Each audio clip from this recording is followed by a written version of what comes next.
ভরা পূর্ণিমার দীপ্ত আলো, হাঁটতেও কোনো সমস্যা হচ্ছিল না। একসময় আলপথের শেষ প্রান্ত চোখে এলো। না, এবার শরীরটা হালকা হালকা লাগছে, ফিরে যাই। আলপথের শেষে একটা রাস্তা বেঁকে গেছে দেখলুম।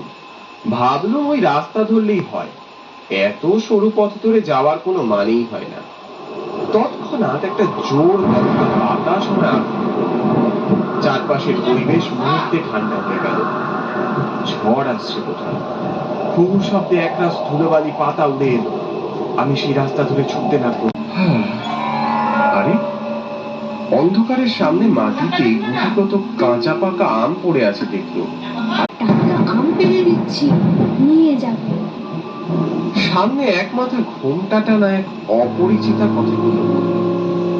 ঘোমটার ভিতরে শুধু লাল বড় সিঁদুরের টিপটা দেখা গেল। এত রাতে মেয়েটিকে দেখে বুকটা খানিক ঢিপ ঢিপ করে উঠল। আপনি এত রাতে এখানে কি করছেন? রাত কোথায় বাবু, ভোর হলো বলে। এই যে বাগান, আসেন, আপনার জন্য কটা আম দিই। দেখলুম পথের পাশে এক চিলতে জমিতে মস্ত পাঁচিল, তার ভিতরে সার দিয়ে আম গাছ। কিছু কিছু ডালপালা পাঁচিল ছাড়িয়ে বেরিয়ে এসেছে। এমা, না না, আপনি আমার জন্য শুধু শুধু এত খাটবেন? তাতে কি হয়েছে, আসুন না বাবু, আসুন না। এত অনুরোধ ফেলতে পারলুম না। মহিলার সাথে ফটক পেরিয়ে বাগানের ভিতরে প্রবেশ করল।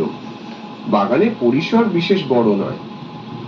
আমের গন্ধে মম করছে চারদিক। মনিদার ভুবন খুড়োর কথা মনে পড়ল। বাবু একটু দাঁড়ান, লগা খান নিয়ে আসি। এই শুনুন, এখানে ভুবন খুড়োর আম বাগানটা কোথায় জানেন? কথাটা বলতে বলতে আমি ঘাড় ঘুরিয়ে দেখলাম ওখানে আশপাশে কেউ নেই। আশ্চর্য, গেলেন কোথায় উনি? মিনিট 15 হয়ে গেল, মহিলাটির আসার নাম নেই। ওদিকে আমায় না দেখতে পেলে সবাই চিন্তায় পড়বে। শশব ব্যস্ত হয়ে চিৎকার করলো, এই যে কোথায় গেলে দিদি ভাই, আরে ও দিদি ভাই। গাছের আড়ালে উঁকি ঝুঁকি মেরে কাউকে দেখতে পেলুম না। বিরক্ত হয়ে বেরিয়ে আসবো ভাবছি, পা সরাতেই বাঁ পায়ে একটা হেঁচকা টান লাগলো। কি ব্যাপার?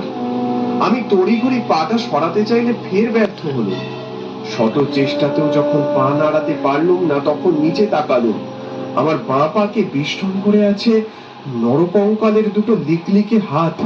সেই হাত দেখে আমার হাত পা থরথর করে কাঁপতে লাগলো।